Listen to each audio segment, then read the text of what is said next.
Olá, meu nome é Cristina Daolio e hoje eu vou falar sobre o naufrágio do Batomushi 4. 23 horas e 50 minutos, dia 31 de dezembro de 1988. O barco Batomushi 4, que levava aproximadamente 154 pessoas a bordo, em um jantar dançante de Réveillon, com vista para os fogos de Copacabana, afunda em águas revoltas na região conhecida como Praia Vermelha, que fica entre a ilha de Cotunduba e o Morro da Urca. O Batomushi 4 chegou a ser interceptado pela Capitania dos Portos por volta das 22 horas, onde foi dada a ordem que voltasse ao cais para a contagem de passageiros. Mas, uma vez no cais, passam-se alguns minutos e simplesmente o barco foi liberado para seguir rumo a Copacabana. Se os profissionais responsáveis houvessem feito seu trabalho corretamente, o barco nunca seria liberado para retomar sua pequena viagem. O Batomushi 4 balançava muito, adornava para a direita, estava em péssimo estado de conservação, superlotado, sem coletes salva-vidas para todos e os que haviam estavam em péssimo estado e amarrados no teto. Seu pesado mobiliário ficava solto e em seu banheiro a água do mar já estava adentrando, atingindo a casa das máquinas. Tudo isso e junto o fato que o casco do Batomushi 4 era chato, mais adequado à navegação em águas tranquilas. Os corpos das vítimas e sobreviventes foram resgatados pela traineira Evelyn e Maurício e pelo iate Casablanca, que chegaram ao local logo após o naufrágio. O Batomushi 3, que estava à frente do 4, não voltou para prestar socorro às vítimas do naufrágio. As investigações da época responsabilizaram os sócios do Batomushi Rio Turismo e o dono da Itatiaia Turismo, que foi o organizador do passeio.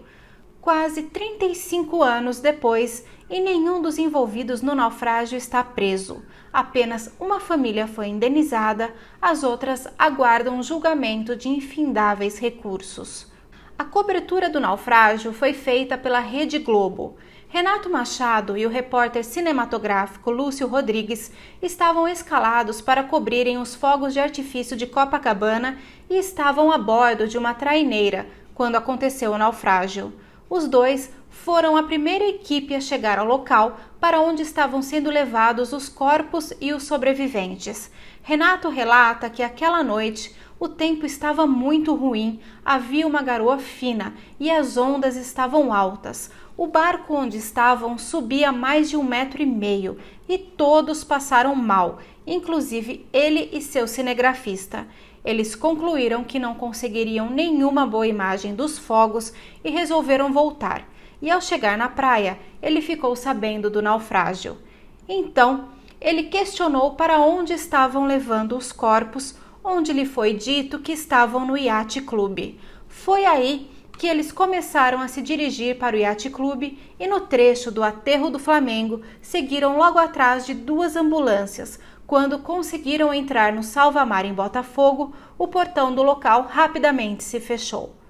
Renato ainda diz: "Nós gravamos tantos corpos ali que teve uma hora que eu, chocado com tudo aquilo, disse pra gente ir embora. Tínhamos um material que ninguém tinha." Quem seguiu com a reportagem foi Sandra Moreira, que estava grávida do seu filho caçula. Ela conta: "Eu passei o dia todo lá vendo gente chegar afogada. Nunca vi uma coisa assim. Tinha vontade de chorar a cada minuto. Era um horror. Chegavam famílias inteiras afogadas. Pai, mãe, filho. Vinha um familiar, reconhecia e levava embora. De repente, chegava outra lancha do salva-vidas com mais um monte de gente. Eu fazia flashes ao vivo até que chegou uma hora que me ligaram e falaram: pode ir embora. Depois, descobri que os telespectadores tinham ligado para a TV Globo, falando: tira essa grávida daí." No dia 2 de janeiro, a emissora conseguiu imagens submarinas inéditas, realizadas pelo cinegrafista Vandrick Acácio e pelo repórter Francisco José. Apesar de terem sido proibidos pela Marinha do Brasil, eles mergulharam e entraram no Batomushi 4, que estava a 27 metros de profundidade. A Marinha, então, invadiu o barco da equipe. Naquela época, se trabalhava com um equipamento chamado U-Matic. O cabo de áudio e vídeo descia com a equipe na câmera. O VT ficava no barco e tinha também um monitor. O capitão da Marinha ficou vendo imagens do Batomushi 4, admirado com o trabalho do repórter e do cinegrafista. Eles entraram no barco e filmaram tudo. O barco estava inclinado e Francisco ficou procurando o nome da embarcação para comprovar que aquele era o Batomushi 4. Quando a equipe retornou à terra firme, chegando na Marina da Glória, encontraram o cinegrafista Lúcio Rodrigues. Francisco, assim que o encontrou, disse: "Liga aí que eu vou gravar o áudio." E gravou sem ter escrito um roteiro, porque não havia tempo. Um motoqueiro já aguardava pela fita para levar à Rede Globo, pois a reportagem sairia no Jornal Nacional daquela noite e já eram 19 horas. Francisco José foi junto com o motoqueiro, vestido com traje de mergulho mesmo, para a ilha de edição auxiliar. Nas imagens gravadas, ainda haviam corpos a serem resgatados. No dia 3 de janeiro, uma comissão de artistas foi ao Palácio do Guanabara exigir ao governador Moreira Franco a apuração imediata do acidente. Ilse Scamparini refez o trajeto do Batomushi 4 ao lado de um sobrevivente, o Sr. Otávio Paulino, que relatou como as coisas aconteceram. As causas do acidente. Existiam divergências em relação ao número de passageiros e tripulantes e às condições de navegabilidade presentes nos documentos onde a Itatiaia Turismo contratou os serviços da Batomushi Rio Turismo. A construtora do iate Cama Louca, nome de batismo quando o iate foi construído em 1970 em Fortaleza para ser um barco de pesca e que mais tarde seria o Batomushi 4, afirmou que ele não comportava de jeito nenhum 150 pessoas a bordo. Houve a denúncia de suborno da equipe da Capitania dos Portos, incluindo um sargento da Marinha, que haviam interceptado o Batomushi 4 para logo depois liberá-lo. O içamento do barco ocorreu no dia 16 de janeiro. A perícia da Marinha começou e em 31 de janeiro o laudo sairia. Falta de estabilidade e excesso de passageiros, mau estado de conservação do barco, entrada de água do mar através das escotilhas abertas e do banheiro do convés inferior, colocação inadequada de uma camada de cimento no convés superior, além de 2 caixas d'água, distribuição inadequada de mesas, cadeiras e pranchões que não estavam chumbados ao chão. A perícia da Polícia Civil apontou as mesmas irregularidades na embarcação. Em 16 de março de 1989, 4 pessoas foram indiciadas. O mecânico responsável pela manutenção e conservação do barco, Edson Gonçalves de Carvalho, os sócios da Batomushi Rio Turismo, Álvaro Pereira da Costa e Faustino Puertas Vidal, o dono da Itatiaia Turismo que organizou o evento, Francisco Garcia Riviero. Após 2 anos do naufrágio, em 16 de novembro de 1990, houveram 11 indiciados pelo Ministério Público, mas foram absolvidos pelo juiz Jasmin Simões Costa, da 12ª Vara Criminal. A sentença causou mal-estar e revolta nos familiares e amigos das vítimas do Batomushi 4. A promotora, doutora Leni Costa, recorreu da decisão do juiz. Um pouco antes desse infame resultado, o Tribunal da Marinha já havia condenado e cassado o registro da empresa dona do Batomushi. A decisão unânime dos 6 juízes possibilitou que as vítimas entrassem com pedido de indenização à Justiça sem a necessidade de apresentar novas provas. Em 5 de dezembro de 1990, o juiz André Kozlovski condenou as empresas Batomushi e Itatiaia Turismo a pagarem indenizações às famílias de 6 vítimas do naufrágio.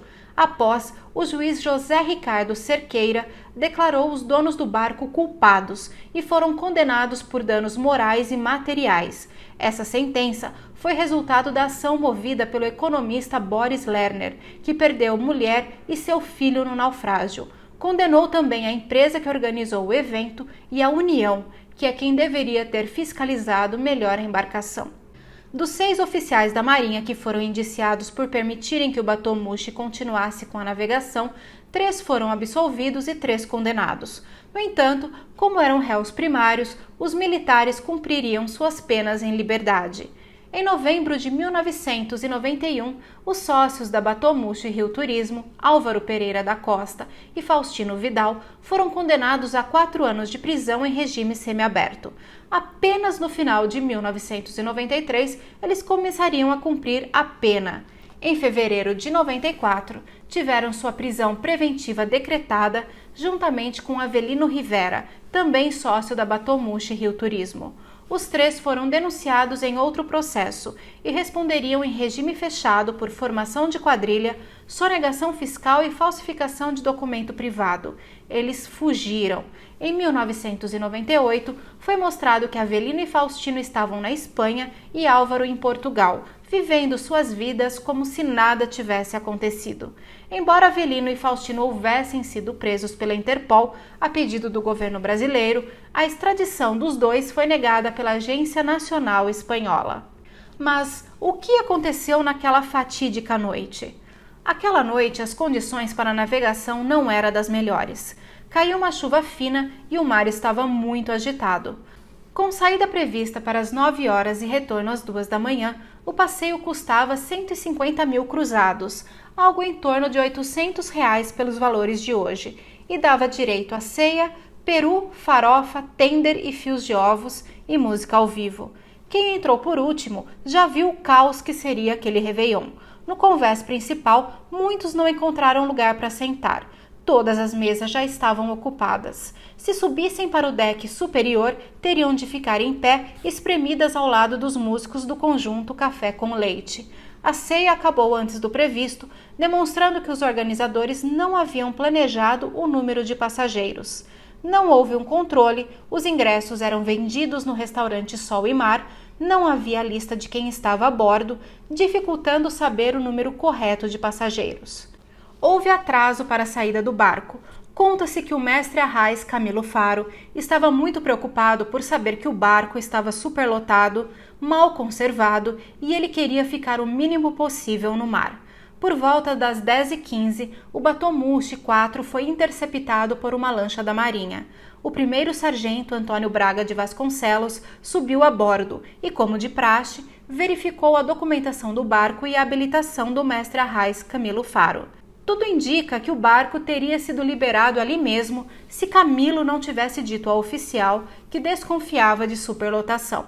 Na dúvida, o Batomuxo 4 teve que regressar ao restaurante Sol e Mar, na enseada de Botafogo, de onde partira. Os passageiros ficaram sem explicação dessa volta ao cais repentina e ninguém teve autorização para descer do barco. Ao encostar, outro oficial da Marinha, o sargento José Reinaldo Franco, subiu a bordo e, na base do olhômetro, começou a contar os passageiros. Da primeira vez, contou 145, da segunda, 149. Até hoje, ninguém sabe ao certo quantas pessoas o Batomuxo 4 transportava na noite da tragédia. Pudera, não havia lista de passageiros ou checagem de nomes. Muitos sobreviventes, em sua maioria turistas estrangeiros, não se apresentaram à justiça. Passados 20 minutos, o barco foi liberado. Segundo testemunhas, os militares teriam sido subornados pelo pessoal da Itatiaia Turismo. Conforme relato de Renata Fisman, que tinha 18 anos na época e estava com sua família, pai, mãe, irmãos e respectivos esposos e namorados, ao todo 7 pessoas. Uma das poucas famílias a saírem inteiras vivas do naufrágio. Naquela manhã, a família Fisman recebe a visita de Solange, a filha mais velha, mas ela revela que não dormiu bem, que teve muitos pesadelos. E Renata diz que também teve sonhos horríveis. Um deles, ela sonhou que a turma toda da ginástica do qual ela fazia parte havia morrido em um naufrágio. E Solange diz: "Jura? Que coisa estranha! Eu também sonhei que várias pessoas estavam morrendo afogadas." Quando a embarcação saiu da Baía de Guanabara e começou a entrar em mar aberto, o barco começou a balançar bastante, dando saltos no ar. Renata diz: "Eu e as pessoas à minha volta começamos a ficar com medo. Muitos haviam bebido bastante, mas muita gente estava assustada, achando que estava balançando demais. E aí ele começou a adernar. Copos e bebidas estavam caindo sobre nós na mesa. As ondas aumentaram, o barco estava torto, mesas e cadeiras que eram soltas escorregavam para um lado. A gente já não tinha mais equilíbrio. A banda parou de tocar. Naquele momento, ela ouviu alguém dizer para darem as mãos, fazendo assim uma corrente humana para manter o equilíbrio. Ninguém sabia como estava na parte de baixo, no salão principal, mas era nítida para quem estava no convés superior a sensação que o barco estava tombando. A essa altura, o banheiro do convés inferior já estava inundado. Quando a descarga era acionada, a água do mar, em vez de escoar, subia pelo interior do vaso, fazendo um efeito de chafariz. O barco já possuía uma leve inclinação à direita quando saiu do cais. Como ele balançava muito, talvez até para disfarçar a tensão que já crescia entre todos, antes do terror começar de fato, algumas pessoas entoavam a marchinha de carnaval. Se a canoa não virá, olê, olê, olá. Eu chego lá. Quando ele adornou, os móveis caíram por cima das pessoas, machucando gravemente e até matando alguns passageiros. Ninguém escutava os gritos de horror e socorro.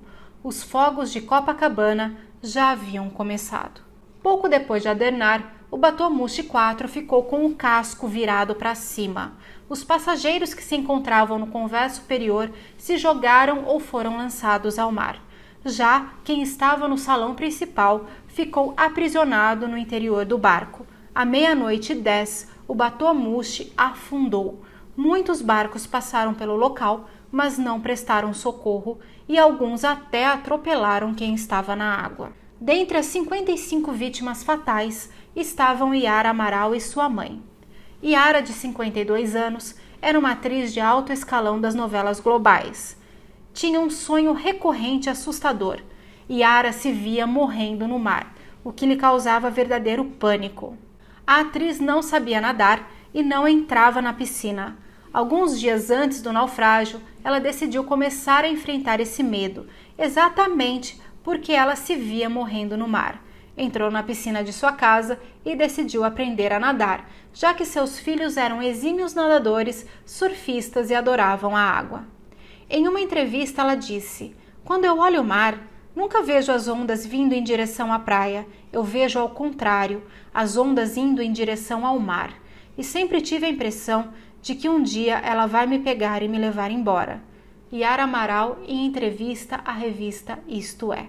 Yara ganhou o convite para ela e sua mãe para passar o Réveillon no Batomushi, de uma amiga pessoal que iria também junto com seu esposo. Yara Amaral morreu de ataque cardíaco ao ver o barco ser inundado pelas ondas do mar.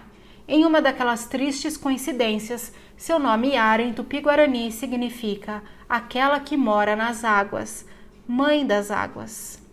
A traineira Evelyn e Maurício tinham partido de Niterói com o pescador Jorge de Souza Viana, amigos também pescadores, e suas respectivas famílias, com destino a Copacabana. No caminho, cruzaram com o Batomushi 4, iluminado e muito cheio. Os pescadores presenciaram um naufrágio e tornaram-se heróis ao jogarem boias, cabos e cordas para salvar cerca de 30 náufragos que foram retirados do mar pelos braços. Sua traineira, de 36 pés, cerca de 10 metros, não foi a única a prestar socorro às vítimas do Batomushi 4. Pouco depois, o iate Casablanca do empresário Oscar Gabriel Júnior também começou a recolher náufragos. Por ser maior, 130 pés ou 40 metros, conseguiu salvar mais gente. Os detalhes do naufrágio. Não haviam coletes salva-vidas suficientes e os que haviam estavam danificados e amarrados, dificultando muito seu uso em um momento emergencial. O embarque foi no pier do restaurante Sol e Mar, atual Real Astória, praia do Botafogo, zona sul do Rio de Janeiro, às 21h15. O Batomushi 4 adernou após ser atingido por uma onda às 23h50, emborcando e afundando de cabeça para baixo junto à extremidade norte da ilha de Cotunduba.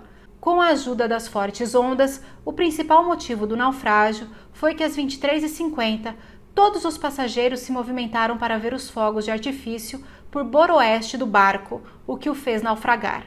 Os militares da Marinha que emitiram as licenças apresentadas pelos proprietários do barco, nas quais a agência de turismo indiciada se baseou para vender o passeio, apesar das provas, foram inocentados de corrupção, assim como os proprietários que receberam as menores penas. Bernardo Amaral, filho da atriz Yara Amaral, que foi vítima da tragédia, criou a Associação Batomushi Nunca Mais para defender os parentes de vítimas da tragédia. Inicialmente chamado de Cama Louca, a embarcação Batomushi 4 foi fabricada em Fortaleza no ano de 1970 para ser um barco de pesca. Depois pertenceu ao empresário carioca Alfredo Saad, que transformou o barco em um iate. Ao longo do tempo, a embarcação foi modificada diversas vezes e chegou a receber um terraço suplementar e um peso adicional de 4 toneladas. A capacidade original do barco era de 20 pessoas.